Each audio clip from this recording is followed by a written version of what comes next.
Hello everyone, आज हम बात करेंगे मैटरनिटी बेनिफिट अमेंडमेंट एक्ट 2017 की। ये कानून उन सभी महिलाओं के अधिकारों की रक्षा करता है जो बाहर काम करती हैं और जो माँ बनने वाली हैं या माँ बन चुकी हैं। इस कानून के अंतर्गत अगर कोई महिला माँ बन रही है तो उसको 26 हफ्ते की छुट्टी जो है उसका प्रावधान मैटरनिटी बेनिफिट अमेंडमेंट एक्ट में दिया गया, यानी कि 6 महीने के आसपास। और अगर एक महिला के ऑलरेडी 2 बच्चे हैं तो उसको 12 हफ्ते की छुट्टी मिलती है। एक बहुत इंपॉर्टेंट चीज़ इसमें बताने वाली ये है कि ये पेड लीव होती है, यानी कि आपको आपकी फुल सैलरी हर महीने दी जानी चाहिए। एडॉप्शन और सरोगेसी के लिए भी ये एक्ट जो है वो छुट्टी का प्रावधान देता है।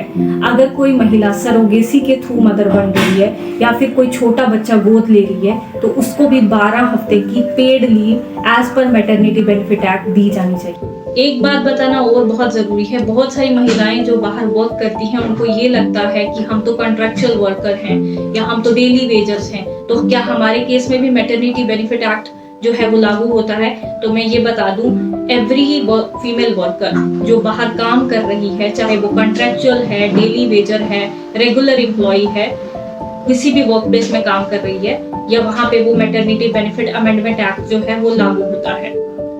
अब बात करते हैं इस एक्ट के तहत एम्प्लॉयर की क्या जिम्मेवारी है। सबसे पहले तो ये जो छुट्टी का प्रावधान है इस एक्ट में वो देना जरूरी है। उसके साथ साथ पेड लीव यानी कि फुल सैलरी जो है वो महिला को इस एक्ट के तहत मिलनी चाहिए।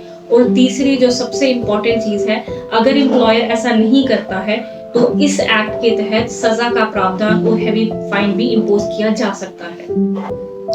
इस एक्ट के अंतर्गत क्रच बनाना भी मैंडेटरी है। कोई भी वर्क प्लेस जिसमें 50 या 50 से ज्यादा लोग काम करते हैं वहां पर बच्चों के लिए एक क्रच फैसिलिटी देना जरूरी है। कोई भी महिला दिन में 4 बार अपने बच्चे से मिलने उस क्रच में जा सकती है।